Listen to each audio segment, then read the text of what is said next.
నిజంగా ప్రభుత్వ ఉద్దేశం అదే కనుక అయితే కేవలం జిల్లాలకు మాత్రమే మహిళలకి ఉచిత బస్సు ప్రయాణం ఇంప్లిమెంట్ చేస్తే దానివల్ల ఖచ్చితంగా ప్రభుత్వ విమర్శలు ఎదుర్కోవాల్సి వస్తుంది.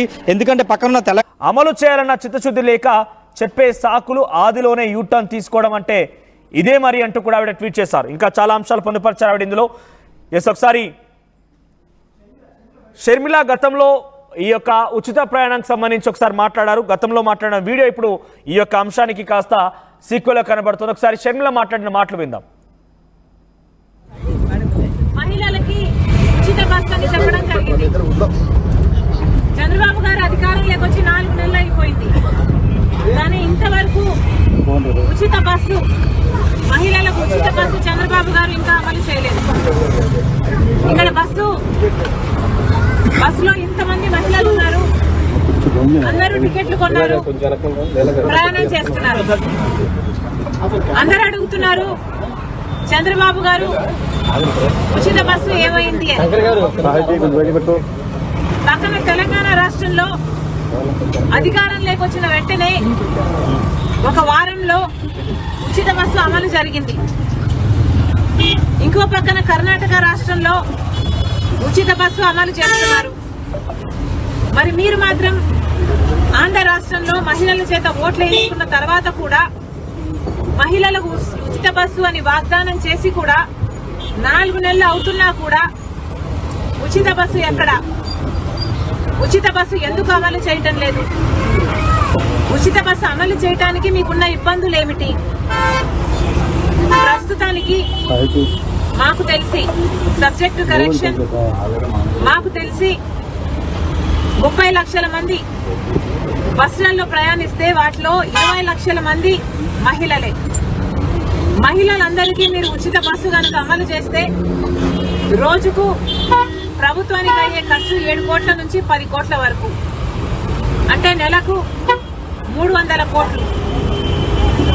మహిళల ఓట్లు మీరు తీసుకున్నారు, వేయించుకున్నారు, మహిళలకు మీరు వాగ్దానాలు చేశారు. మరి కనీసం నెలకు 300 కోట్లు కూడా మీరు మహిళల కోసం ఖర్చు పెట్టడానికి సుముఖంగా లేరు అంటే మహిళల పట్ల, వాళ్ళ భద్రత పట్ల మీకు ఎంత చిత్తశుద్ధి ఉందో అర్థం కావటం లేదా? సూపర్ 6 లో భాగంగా మీరు ఇచ్చిన వాగ్దానాలలో రైతులకు, యువకులకు ఉద్యోగాలకు పక్కన పెడితే 4 అంశాలు మహిళలకు సంబంధించినవే. వాటిలో తల్లికి వందనం, మహాశక్తి, ఉచిత గ్యాస్ సిలిండర్లు, మహిళలకు ఉచిత బస్సు. ఈ 4టిలో కూడా అన్నిటికంటే ప్రభుత్వానికి తక్కువ భారం పడేది ఈ ఉచిత బస్సే. ఈ ఉచిత బస్సును కూడా మీరు అమలు చేయకపోతే ఇక పెద్ద పథకాలను ఎలా అమలు చేస్తారు? ఎప్పుడు అమలు చేస్తారు? రైట్, ఇది మొత్తం మీద గతంలో అటు కర్ణాటక రాష్ట్రంలో అమలు చేస్తున్నారు, తెలంగాణలో అమలు చేస్తున్నారు. ఇంకా ప్రకటించి 100 రోజులు కావస్తున్నా కూడా కనీసం మహిళల గురించి పట్టించుకోవడం లేదంటూ షర్మిల మాట్లాడిన మాటలు, తర్వాత ఇప్పుడు ట్వీట్ కూడా చేశారు. అయితే మంత్రి సంధ్యారాణి మాట్లాడిన మాట ప్రభుత్వానికి కూడా కొంత ఇబ్బందికరంగా గురిచేసే అవకాశం ఉంది. ఇప్పటివరకు ఎటువంటి గైడ్ లైన్స్ రాలేదు, ఎటువంటి విధంగా నిర్దిష్టంగా ఇంకా ప్రకటన రాలేదు. అంతలోనే ఆవిడ మండలి వేదికగా జిల్లాల వరకు మాత్రమే పరిమితం అనే మాట మాట్లాడడంతో ప్రభుత్వం కూడా కొంత అబాస్ పాలు కావాల్సి వస్తోంది. ప్రభుత్వం పైన కూడా ఒకసారిగా రాజకీయాల్లో బగ్గుమన్నాయి. ప్రజలు కూడా, సామాన్య జనాలను కూడా కొంత తీవ్రంగా ఖండించే అవకాశం కనబడుతోంది. రాజేష్, అంటే సంధ్యారాణి మాట్లాడిన మాటలు కేవలం ప్రభుత్వ ఓవరాల్గా మాటలుగా భావించాలా, లేదా కేవలం తన ఇండివిజువల్గా మాట్లాడేందుకు? ఎందుకంటే ప్రభుత్వం ఎక్కడ కూడా ఇంకా నిర్దిష్టంగా ఒక ప్రకటన చేయలేదు, ఒక గైడ్ లైన్స్ చెప్పలేదు. అంతలోనే సంధ్యారాణి మాట్లాడేశారు. ఇప్పుడు ఈ వ్యాఖ్యలు ప్రభుత్వం ఎలా ట్యాకిల్ చేసే అవకాశం ఉంది? ఈ యొక్క ఆపోజిషన్ని, ఈ కౌంటర్స్ని, ఈ యొక్క వ్యతిరేకతని ఈ అంశంలో మాత్రం ఎలా ట్యాకిల్ చేయబోతోంది? అంటే మంత్రి స్థాయిలో ఉన్నారు కాబట్టి ఆమె మాట్లాడిన మాటలు ప్రభుత్వ పరంగానే, ప్రభుత్వం ద్వారా వచ్చిన మాటలుగానే పరిగణలోకి తీసుకుంటారు. కానీ ఆమె వ్యక్తిగతంగా దీనిపైన వివరణించే ప్రయత్నం చేస్తారా లేదనేది చూడాల్సిన అవసరం అయితే కనబడుతుంది మనోజ్. ఎందుకంటే ఒక మంత్రి అంటే ఖచ్చితంగా క్యాబినెట్ మంత్రి కాబట్టి ఆమె ఏం చెప్పినా కానీ అధికారికంగా, ముఖ్యంగా అసెంబ్లీలో చట్టసభలు చేసే అసెంబ్లీలో శాసన మండలిలో చెప్పడం ద్వారా అది ఖచ్చితంగా ప్రభుత్వ ఉద్దేశం ఉంటేనే కనుక ఆ విధంగా మాట్లాడతారు. కానీ ఇక్కడ ప్రభుత్వం ఎక్కడ విధి విధానాలు చెప్పుకోకుండా కేవలం సంధ్యారాణి చెప్పడం వెనుక కారణాలు ఏంటి? ఆమెకి ఏదైనా ఏదైనా ముందస్తు సమాచారం ఉందో? ఎందుకంటే ఆమె కర్ణాటకలో పర్యటించినప్పుడు అంటే మంత్రివర్గ ఉపసంఘ సభ్యులు కర్ణాటక వెళ్ళి అక్కడ ఉచిత బస్సు ప్రయాణం ఇంప్లిమెంటేషన్ ఏ విధంగా జరుగుతుందని అక్కడ పరిశీలించడానికి వెళ్ళిన కమిటీలో ఆమె కూడా మెంబర్గా ఉన్నారు. ఈ నేపథ్యంలో అక్కడ చూసినటువంటి పరిణామాలు లేకపోతే క్యాబినెట్లో జరుగుతున్న చర్చను ఉద్దేశించి ఆ సందర్భంగా అంటే ప్రతిపక్ష సభ్యులు అక్కడ ఆందోళన చేస్తున్నారు కాబట్టి వాళ్ళకి సమాధానం చెప్పాల్సిన అవసరం ఉంది కాబట్టి ఆ విధంగా సమాధానం ఇచ్చారా? ప్రభుత్వం నిజంగా అదే ఆలోచనలో ఉందా అనే దానిపైన ఒక క్లారిటీ అయితే రావాల్సి ఉంది. ప్రభుత్వం ఆలోచన ఉంది కాబట్టి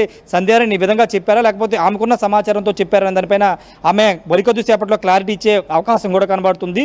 ఏదేమన్నప్పుడు ప్రస్తుతం ఆమె శాసన మండలిలో మాట్లాడారు, మంత్రి హోదాలో మాట్లాడి కాబట్టి ఆమె ప్రభుత్వం సంబంధించినటువంటి వాదన కానీ ప్రభుత్వం తరపున మాట్లాడినట్టుగానే చూస్తున్నారు కాబట్టి దాని మీద ఆమె రియాక్ట్ అయ్యే అవకాశం కూడా కనబడుతుంది. మనోజ్ రైట్ రాజేష్, సో మొత్తం మీద సంధ్యారాణి మాట్లాడిన మాటలు ఒక్కసారిగా అటు అధికార పార్టీకి కూడా తలవంపులు తీసుకొచ్చాయి, తలనొప్పిగా మారిన పరిస్థితి. అంటే అధికారికంగా ప్రకటన రాలేదు, కండిషన్స్ గైడ్ లైన్స్ ఏవి కూడా బయటికి విడుదల కాలేదు. అంతకుముందే ఆవిడ మండలిలో ఈ రకంగా మాట్లాడడంతో ఏకంగా ప్రభుత్వమే మాట్లాడిందన్న చందంగా ప్రజలు అట్ ది సేమ్ టైం ప్రతిపక్షాలు కూడా భావిస్తున్నాయి. ఈ నేపథ్యంలో కొంత కూటమి ప్రభుత్వానికి వ్యతిరేకంగా కూడా మారిన పరిస్థితి. మరి చూద్దాం ఎలా ఇంప్లిమెంట్ చేస్తారు ఏంటి. ఒకవేళ సంధ్యారాణి మాటలే కనుక నిజమైతే ప్రజలుగా మీ రియాక్షన్ ఏంటి, మీ అభిప్రాయం కామెంట్ చేయండి. ఇక్కడ కర్ణాటక రాష్ట్రంలో తెలంగాణలో ఎన్ని తలవంపులు ఎదురైన ఎన్ని రకాల ఆర్థిక ఇబ్బందులు ఎదురైనా కూడా పూర్తి స్థాయిలో అది క్లియర్గా అమలవుతోంది. ఏకైక పథకం ఏదైనా పూర్తిగా అమలవుతోందని అంటే అది ఈ పథకం అని భావించాలి. కానీ ఆంధ్రప్రదేశ్లో మాత్రం కొన్ని కండిషన్స్ పెడుతూ కేవలం జిల్లాల వరకు మాత్రమే పరిమితి పెట్టే అవకాశం కనబడుతోంది. అదే రకంగా గుమ్మడి సంధ్యారాణి కూడా మాట్లాడారు. సో సంధ్యారాణి మాటలపైన ఆవిడ అభిప్రాయం పైన ఇదే రకంగా నిజంగా అమలు చేస్తే మీరేమనుకుంటున్నారు? మీ అభిప్రాయాన్ని కామెంట్ చేసే ప్రయత్నం చేయండి. అధ్యక్ష, అంటే మహిళల గురించి చెప్పారు కాబట్టి చెప్తున్నాను. మహిళలందరూ గౌరవ ఎమ్మెల్సీ గారి దగ్గరికి వెళ్ళి మాకు అన్నవరం వెళ్ళాలి, తిరుపతి వెళ్ళాలి, బస్సు లేదు అన్నారని. యాక్చువల్ గా అన్నవరం తిరుపతి బస్సులు ఇస్తామని చెప్పలేదు అధ్యక్ష. ఏ జిల్లాలో మహిళలకి ఆ జిల్లాలో వెళ్ళడానికి, అంతేగాని ఏ జిల్లాలో మహిళలకి ఆ జిల్లాలో వెళ్ళడానికి, అంతేగాని ఏ జిల్లాలో మహిళలకి ఆ జిల్లాలో వెళ్ళడానికి